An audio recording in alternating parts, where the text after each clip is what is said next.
रही है। एक सवर्ण जाति की औरतें घर में बैठकर केवल अपने हुक्म को चला रही हैं। तो ये तमाम महिलाएं जो बैठी हैं, अपने आप को अपने अंदर से कभी सवाल पूछिएगा। ये तमाम नौजवान लोग हैं, ये कभी अपने आप से सवाल पूछिएगा कि क्या मेरी माँ जो है वो खेत में धान लगाती है, खेत में गेहूं काटती है, तो क्या वो मेरी माँ नहीं है? एक सवर्ण की माँ होती है और हमारी माँ मजदूर नहीं हो सकती है।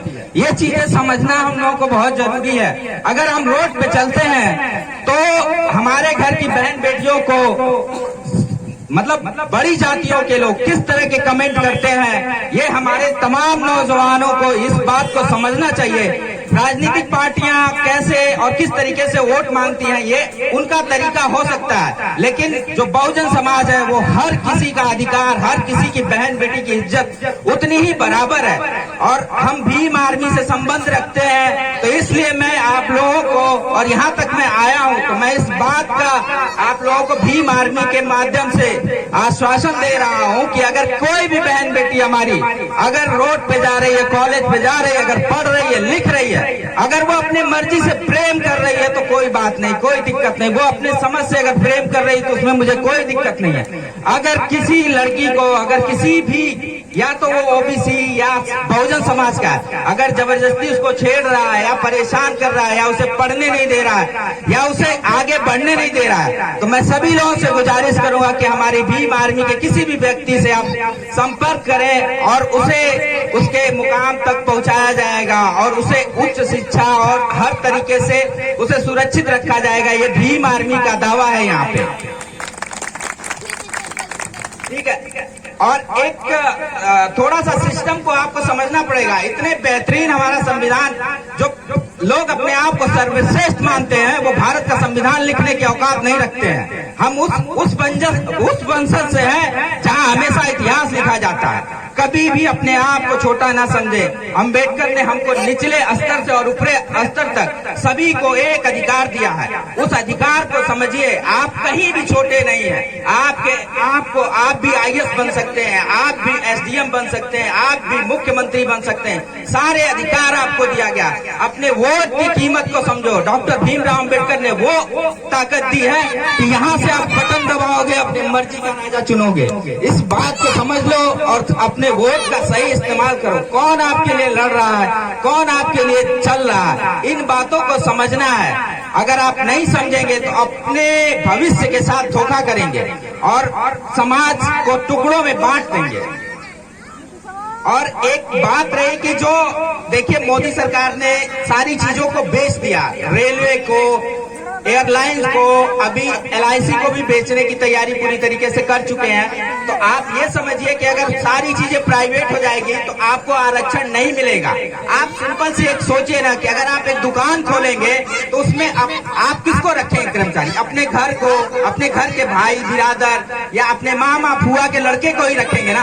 ठीक उसी तरीके से प्राइवेट कंपनियां, जब सारी सरकारी कंपनियां खत्म हो जाएंगी तो ये सवर्ण किस्म के जो लोग हैं वो अपने ही नात रिश्तेदार को नौकरियां देंगे। हम लोग को भूखों मरना पड़ेगा, हम लोग को लाचार होना पड़ेगा। जिन संघर्षों से हम लोग बाहर निकल के आए हैं, मोदी सरकार और भाजपा सरकार ठीक उसी तरीके से हम लोग को फिर से गुलाम बनाने का काम कर रही है। तो इसलिए अपने वोट की कीमत को समझें और सही जगह वोट करें। और जिस तरीके से एक आज तक क्या मतलब, मुझे लगता है कि विश्व में भी कभी ऐसा नहीं हुआ होगा। जो हाथरस की घटना हुई है, हमारी बहन बेटी के साथ बलात्कार हुआ, रेप किया गया और उसे 2:30 बजे रात को मुख्यमंत्री के आदेश पे उसे पेट्रोल छिड़क के जला दिया गया। आप इस बात को समझ लीजिए। हम भीम आर्मी में सभी लोग नौजवान हैं। जब आपस में बातें करते हैं ना तो दिल में आग सी लग जाती है कि किसी बहन बेटी को आप रेप करोगे, उसकी कमर तोड़ दोगे और मुख्यमंत्री के इशारे पर उसकी लाश को जला दोगे। ये चीजें बर्दाश्त से बाहर है। इसलिए आप जैसे भी किसी भी सूरत में पूरे उत्तर प्रदेश से भाजपा को खत्म कर देना है, उसी में हमारी भलाई है। क्योंकि कातिल को कभी सत्ता में नहीं रखना चाहिए, कातिल के हाथ में कभी पावर नहीं होनी चाहिए, क्योंकि कातिल हमेशा उसका गलत इस्तेमाल करता है। अंग्रेजों ने एक बात कही थी, जब यहाँ पे सर्वे किया था तो अंग्रेजों ने साफ मना कर दिया था कि कोई भी ब्राह्मण कभी जज नहीं बन सकता, क्योंकि उनके अंदर न्याय करने की क्षमता नहीं होती है। वो कभी भी सही न्याय नहीं कर सकते, कभी अपराधी को सजा नहीं दे सकते। तो इसलिए हमें अपने सम्मान के साथ लड़ना है, पढ़ना है और आगे बढ़ना है। आप हम नौजवानों को थोड़ा सपोर्ट करिए और हमें लड़ने की ताकत आप लोगों से ही मिले। और हमारे प्रत्याशी हैं प्रोफेसर अमीर चंद यादव जी, जिनको चंद्रशेखर भाई ने यहाँ पे सगड़ी विधानसभा से चुनाव लड़ने के लिए भेजा है। तो आप केतली के निशान पे, चंद्रशेखर भाई का चुनाव निशान है केतली पे वोट करके भारी मतों से इनको विजयी बनाए और चंद्रशेखर भाई के हाथों को मजबूत करें। एक बात को समझ लीजिए, अगर चंद्रशेखर को हम लोग आज अगर अपना वोट और ताकत नहीं दिखा पाएंगे तो वो नौजवान अकेला लड़ रहा है, कहीं ना कहीं हमारे वोट पाने से उसको हिम्मत तो जरूर मिलेगी। ये बहुजन का वोट लेके बहुजन को पीटा जाएगा।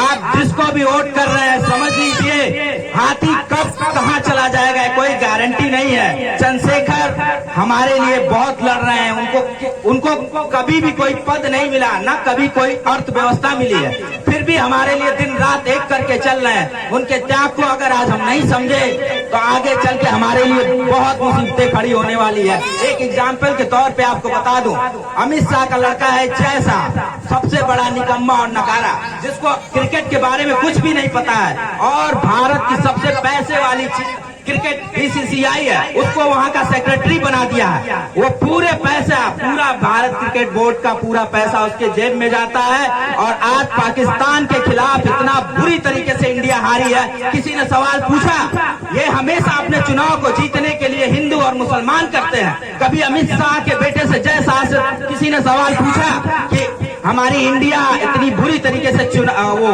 क्रिकेट हारी है तो किसकी वजह से हारी है, क्यों हारी है? ये समझ लीजिए, आपको गुमराह किया जाएगा। चुनाव आते ही आपको हिंदू और मुसलमान बताया जाएगा और जहाँ हक की बात होगी वहाँ आपको दलित, वंचित, शोषित और उत्पीड़न आपका किया जाएगा। तो इसलिए आपको आज एकजुट होने की जरूरत है। मैं यही रिक्वेस्ट करूंगा सभी लोगों से।